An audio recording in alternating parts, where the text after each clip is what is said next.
Oh, howdy all, grab yourself a drink, it is time for some PathOfExile discussion. Today I wanted to remind players of a very important vendor recipe. This is one that has been in the game for a little while and hasn't been very good, so a lot of players don't know it exists. However, with 3.19 making Divine Orbs much more precious than they are in 3.18, you're going to want to use this again. So if you vendor 3 copies of the same unique item, same meaning it has the same name, and none of the inputs are corrupted, you will receive back a freshly rolled version of that same unique. It will have the lowest item level among the inputs. So here, if I was to do this, I'm not going to do it because obviously with tabular it doesn't make any sense, but I would receive back an item level 80 because this one here is item level 80.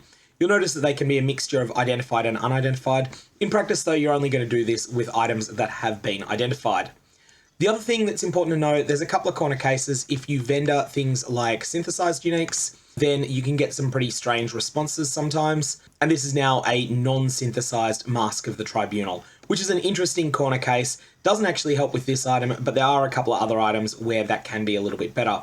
So what's the benefit of this 3-for-1 recipe? Well, basically, you're sacrificing 2 uniques in order to effectively Divine Orb the other one.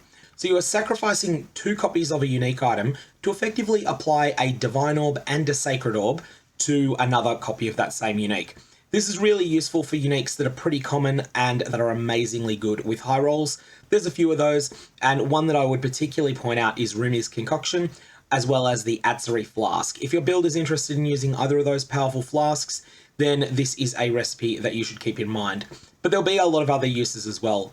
Lastly, this is going to mean that for unique items that are genuinely quite good if they've got top rolls on them, and I'm particularly thinking of Brass Dome here, although there will be others, this is going to set somewhat of a limit as to how low those items can fall in price. I cannot imagine a future where Brass Dome falls meaningfully under about 0.45 Divine Orbs next league, because this recipe is just going to jump in every time people get a 1%, 2%, 3% roll. They're just going to sacrifice them to, they're just going to sacrifice 2 of these in order to effectively Divine Orb another one, and potentially get that up to a very powerful 5% roll. So keep this vendor recipe in mind. Whilst it's been around for a while, it hasn't been important in the past, it will be very important going forward. All of this, of course, is subject to change if GGG's comments about unique items getting a little bit rarer is a bit of an understatement. If unique items are much rarer, then you might find that this is wasteful for many of them, and we'll have to work that out. We don't really know all of the details yet. May your Divine Orbs have interesting results.